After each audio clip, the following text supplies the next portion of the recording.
Warning, this episode contains brain food that will lead to improved emotional and social intelligence.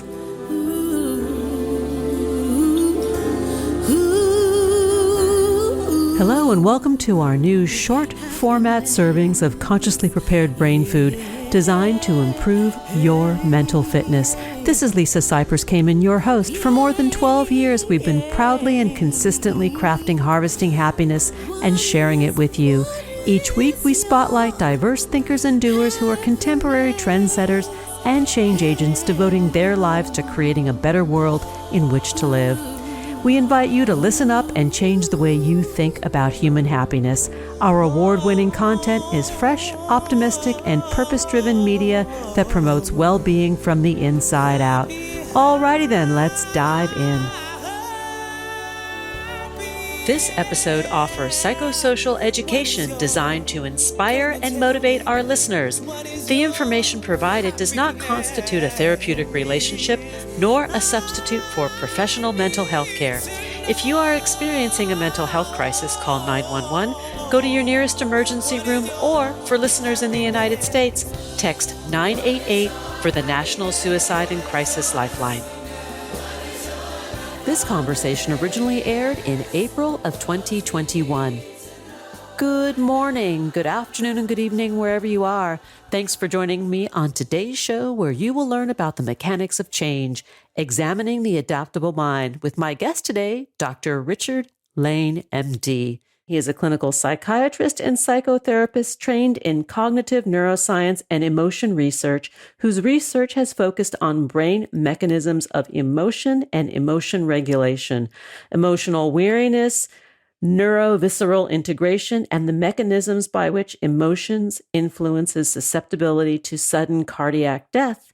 His background in cognitive and affective neuroscience is now being integrated with his ongoing experience as a therapist and psychotherapy educator. Welcome to the show, Dr. Lane. Thanks for joining us. Thank you so much for inviting me. Pleasure to be here. Oh, it is a pleasure to have you, because personally, I am fascinated by neuroscience. If I had my education to do over again, that's probably where I would find myself, uncovering more of what's under the human hood and how to use our brains in service to our own healing. Yes. Well, I felt very fortunate. After I was fully trained as a psychiatrist and on the faculty, and doing clinical work and doing research, I was able to get a Scientist Development Award from the National Institutes of Health to be trained in neuroscience and emotion research and neuroimaging. And I feel very fortunate because it enables me to speak both the basic science as well as the clinical application and the interrelation between the two. So let's talk about memory. Let's talk about our experiences, and we've all had a year full of them that like no other. And the application of the research and the work that you're doing to help us better understand and equip ourselves to deal with emotion dysregulation, which so many of us have experienced. Yes. So what would you like to know? Well, let's start out with the basic. When we talk about memories, each one of us comes packed, filled with memories. But what is a memory really? Right. So from the moment of birth, if not before, we're always learning things, and we're learning things about our environment and how to interpret them. The thing about memory is that we think of it as, a record of the past. And indeed, it is that. But the reason why that's so important is that it's a guide to the future. And we think that, in a really important area when it comes to our happiness is our social relationships, what we know about social relationships, how they work, and what we expect will happen, both on our part in terms of what we'll do, how we'll respond, and what we'll expect other people to do, and how the transactions will go. And those are a kind of schematic memory. And what's really new and exciting is that in the past 2 decades, the neuroscience of memory has revealed that memories are not permanent records of the past, but they are modifiable and they are updatable. And so what that means, actually, what's been discovered is that whenever you recall a memory, it goes into a labile or modifiable state for the next 4 to 6 hours. And that memory can be updated by information that comes in during that 4 to 6 hour window, and then it gets stored again. We call that reconsolidation, and it happens at night while we're sleeping. And so what this book is about is really trying to take the most advantage therapeutically of that phenomenon. How can we update memories in a way that will be therapeutically beneficial? Let me ask you a question about that.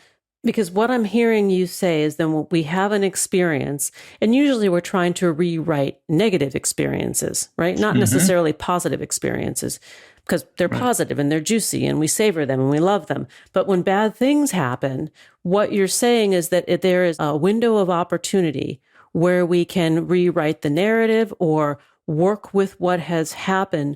So when it gets filed, once it gets stored in the back office, that it takes on a different context. That's right. Wow. And so, yeah. That's right. Important. It's very important. And there's real interest in the animal research on this, in erasing memories. That's really not entirely possible with people yet. But what we're talking about is updating them. So there are a couple of different kinds of traumas. I mean, one kind of trauma is a single horrible event. And, people have those indeed. And we know something about what happens in the brain and why it can create post-traumatic stress disorder. It's because the emotional arousal is at such a high level that it's overwhelming. We think that has something to do with a brain structure called the amygdala. And in the activity of the hippocampus, which is our primary memory structure in the brain. Of course, it's more complicated than that, and there are other structures. But just in simple terms, the hippocampus is inhibited and the amygdala is overactivated. And what that means is that the context, the contextualization of that specific event is compromised. And as a result, when anything that resembles the traumatic event happens, that lack of contextualization leads to a very strong response consistent with the trauma that's kind of inappropriate. So what we're trying to do in therapy is to change the contextualization and update it.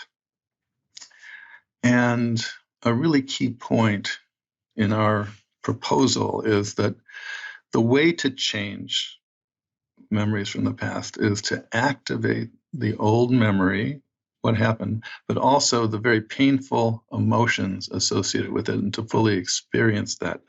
That's step one, and that's quite difficult to do. Yeah. It needs to be done in the context of psychotherapy, where there's a trusting, confiding relationship where you feel safe with the therapist. And step two is that the therapist will intervene in a way that is corrective. What that means is, for example, if something shameful happened in the past, maybe you've never even told anyone about it, you expect to be criticized, but then you have enough trust in your therapist to mention it. And while you expect to be criticized, you might be shocked to see that the therapist is caring, compassionate, non-judgmental, empathic, even loving. And that's so unexpected and so much more positive than expected. It's corrective. What you've done then is you've activated that old memory and the affect associated with it, the emotion associated with it, and you've updated the emotional content of that memory so that when it gets stored again, the emotional content changes.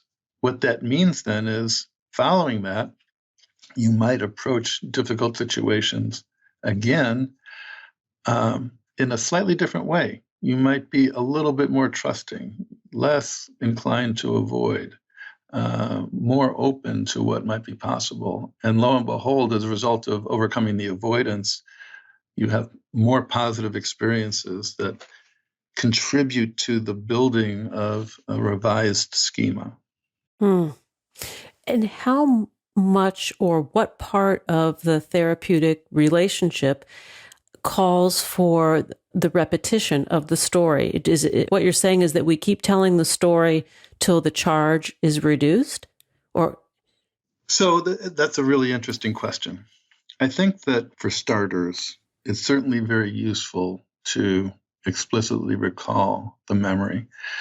But the research on memory reconsolidation really indicates that you don't necessarily need to explicitly recall it.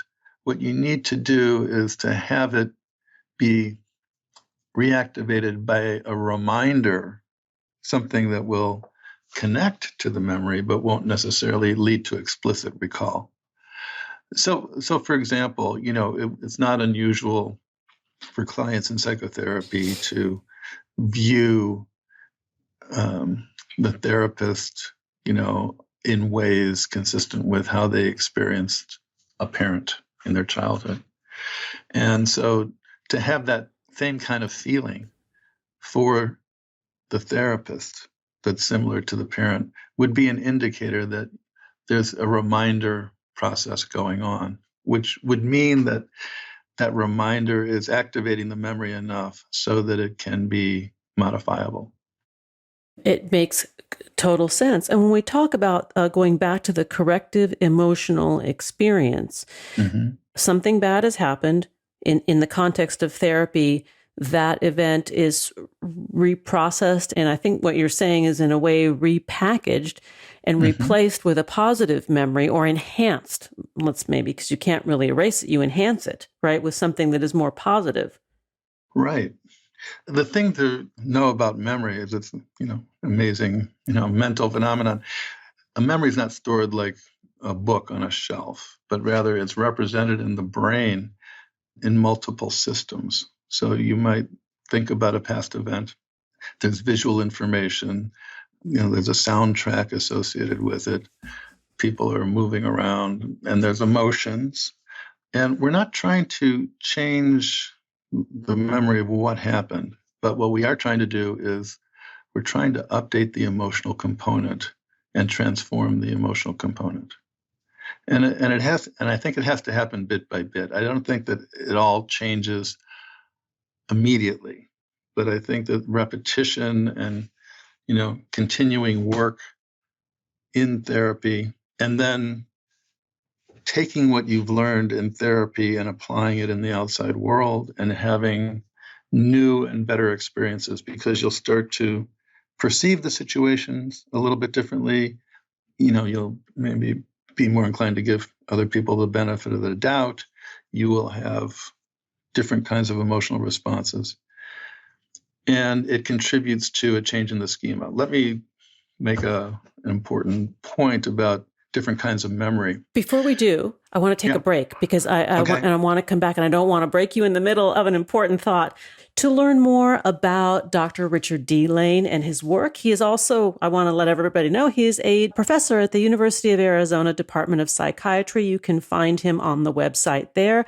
You can find the new book, Neuroscience of Enduring Change, Implications for Psychotherapy, on Amazon, Oxford University Press, or wherever you find your favorite books. We're going to take a break. We'll be right back, and we'll continue this very interesting conversation. Each day we have the intellectual freedom to be happy or the liberty to be miserable, regardless of external circumstance. If you or someone you know is struggling with mental health, urge them to seek professional support, because good psychological health is vital in achieving a satisfying life. Visit harvestinghappiness.com for psychosocial educational resources to boost emotional and social intelligence. Like what you hear on Harvesting Happiness? Sharing is caring. Pay it forward by spreading the word to your tribe through social media. Find us at Harvesting Happiness on Facebook and me at Lisa Kamen on Twitter.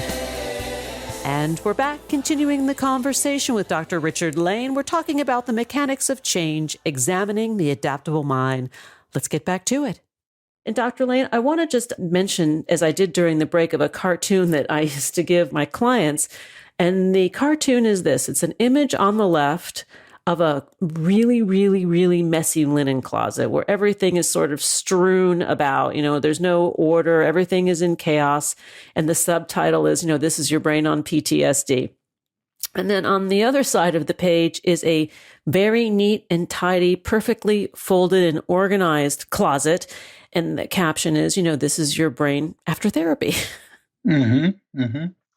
Well, I like it very much. And I think there's a great deal of truth in it, because I think that, trauma is associated with, the experience of chaos and not really being able to make sense out of it. And the second photo that you talked about is one where things are organized, coherent. You can kind of make sense of the whole story.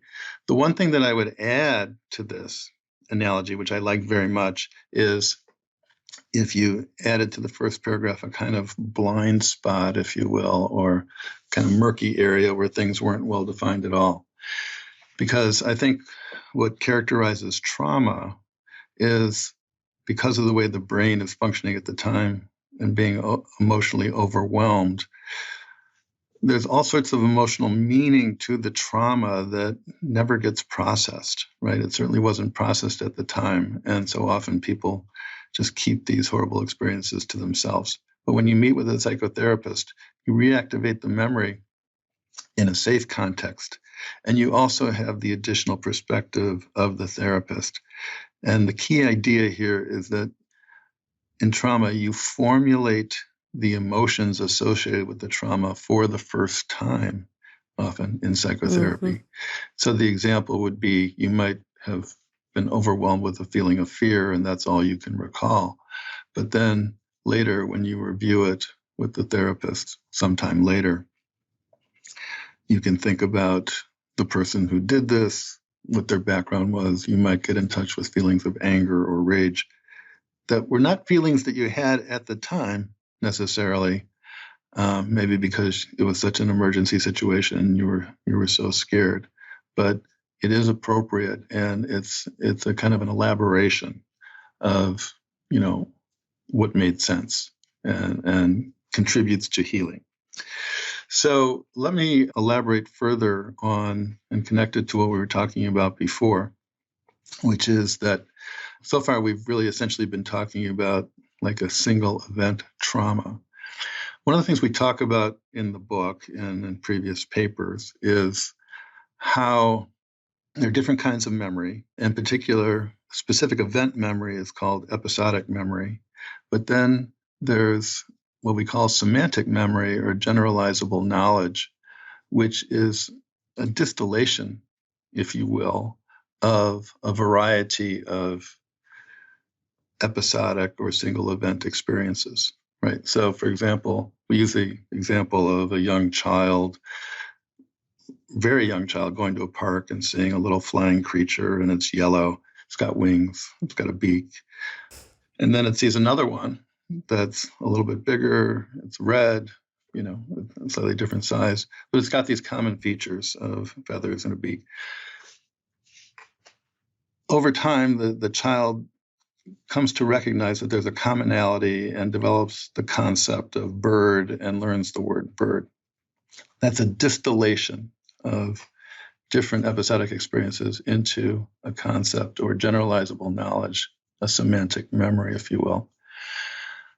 We think the same thing happens as you're growing up. You live your life, you interact with family members, you have experiences, and it's not unusual for things to happen that may be intolerable.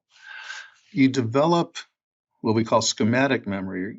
It's a type of semantic memory, schematic memory of what kinds of patterns are expected in relationships. What do you expect to happen in a family relationship, in a work relationship with someone in a position of authority? What happens when you interact with friends? And so that's what we come away with. We have an internal working model of the social world that develops and is highly adaptive for the childhood environment that we had.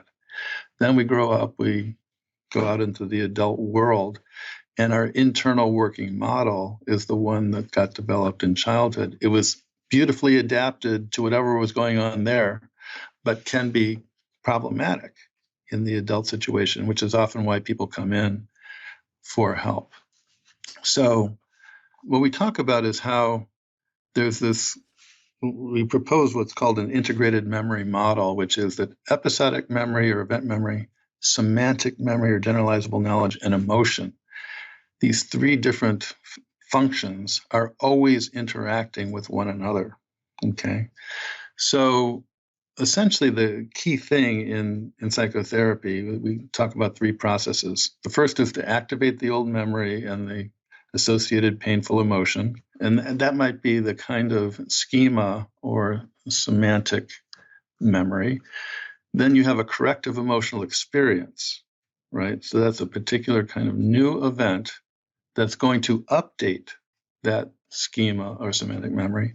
And there's an emotional component to it, which is very important, because when it comes to memory, we can't remember everything that happens. We need to remember the things that are most important. And one of nature's ways of ensuring that we remember what's important is what's emotionally charged. So we are activating old painful memories, but then having corrective experiences that are much more positive than expected. And that updates the memory, and it's going to update the schema and get reconsolidated at night. This is promising, and I can see how it could be perceived as terrifying at the same time. Yes. This is not for the faint of heart, this work. That's right. And that's why a therapeutic alliance is so essential. I mean, you really have to trust and feel safe with your therapist. You really have to feel like they're there with you. Yeah. And that you have, added strength, added ability to deal with things that you've never been able to deal with before. And when we talk about how the brain and the body responds to trauma, you mentioned this in the first segment. We have an adverse experience. We have a traumatic experience. That memory is stored. And then anything that is perceived, that smells even the slightest bit of that aroma of that original event, triggers that trauma response in the body. And the brain cannot decipher between that original event and somebody cutting us off in traffic that sent us on an anger bender. So, and that's something that we're not necessarily aware of. That's true. I think one thing to say about that is that the kind of the degree of the severity of the trauma will influence how non-specific elicitors, there are for reactivating the sense of trauma. So if it's really severe, it will be pretty non-specific. But if it's a milder situation, then it will be, more differentiated. I was going to ask, how does one reach out or make this form of therapy more widely known? In other words, you don't know what you don't know, right? So if you're stuck in a loop of, you're depressed, you're angry, life is not working for you, you're adverse to therapy because, strong people don't go see therapists, whatever the narrative is that one has running in their mind. But yet there is help that is available that can rewrite these experiences.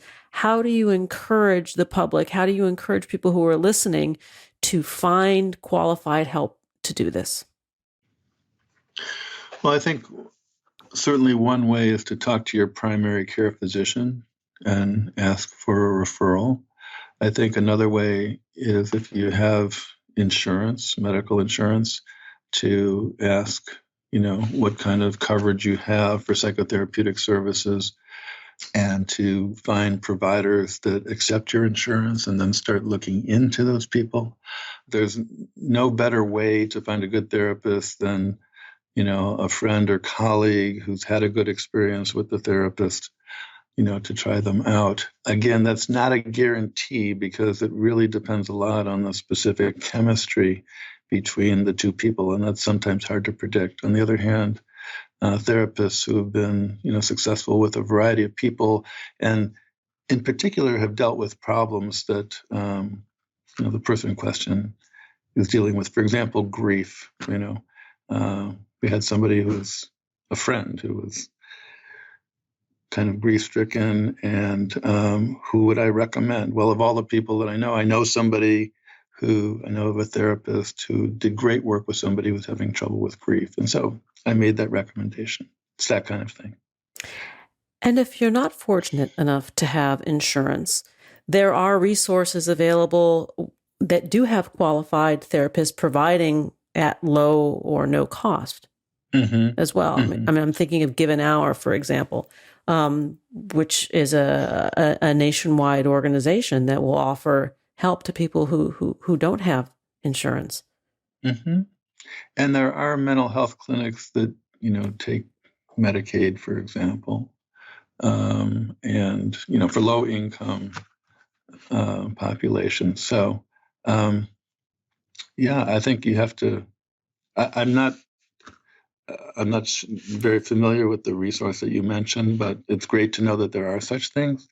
But, and of course there are crisis lines. So if you're feeling suicidal and yes, thinking of ending your life, it's terribly important to get some help and to call and to have someone to talk to. And, if things are bad enough, then, you might end up going to the emergency department and getting evaluated, and then they can connect you with people, and they know what resources are available. I mean, I think the bottom line, in summary to me, of all that we've talked about is the importance of mental health, that we treat mental health as a component of our overall health and well-being.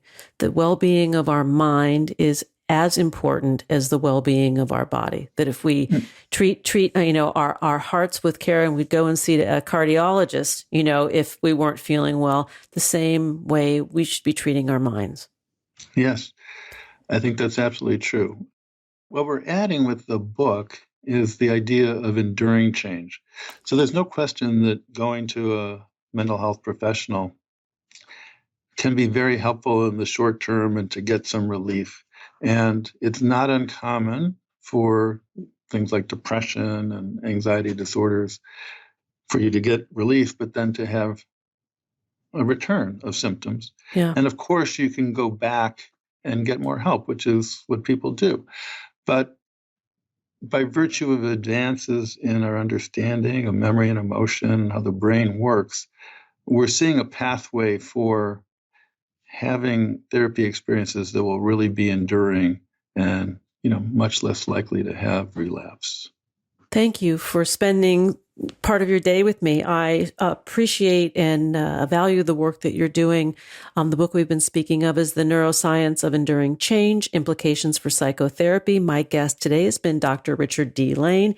He is a professor in the Department of Psychiatry at the University of Arizona. You can find out more about him on the University of Arizona's website. And the book is available at Oxford University Press, Amazon, and wherever you get your books. Dr. Lane, thanks for joining me. Thank you so much. Enjoyed it very much. Me too. Thanks for joining us on Harvesting Happiness today. This is Lisa Cypers Kamen on behalf of my guest, Dr. Richard Lane, wishing you kind thoughts, kinder words, and the kindest of actions. Until next time, remember, happiness is an inside job. Happiness is your inside job. Please go out and rock your day, and remember to be kind to one another. Keep harvesting your own happiness anytime and anywhere from the comfort of wherever you are. Subscribe, listen, and share hundreds of downloadable episodes from our mental muscle toning libraries at harvestinghappinesstalkradio.com, toginet.com, iTunes, Google Play, Amazon, Spotify, or wherever you get your podcasts. To learn more about my global consulting services, please visit harvestinghappiness.com. Spread more joy by liking us on Facebook at Harvesting Happiness and following me on Twitter at Lisa Kamen. Harvesting Happiness is produced by me, Lisa Cypers Kamen, Andrea Mungeli, Robin Boyd, Andrea Daly, and the awesome team at Podfly Productions, including Eric Begay, Kimberly Beck, and Alec Gus, in collaboration with TogiNet Radio, KBUU, RadioMalibu.net, and is available on PRX, the Public Radio Exchange.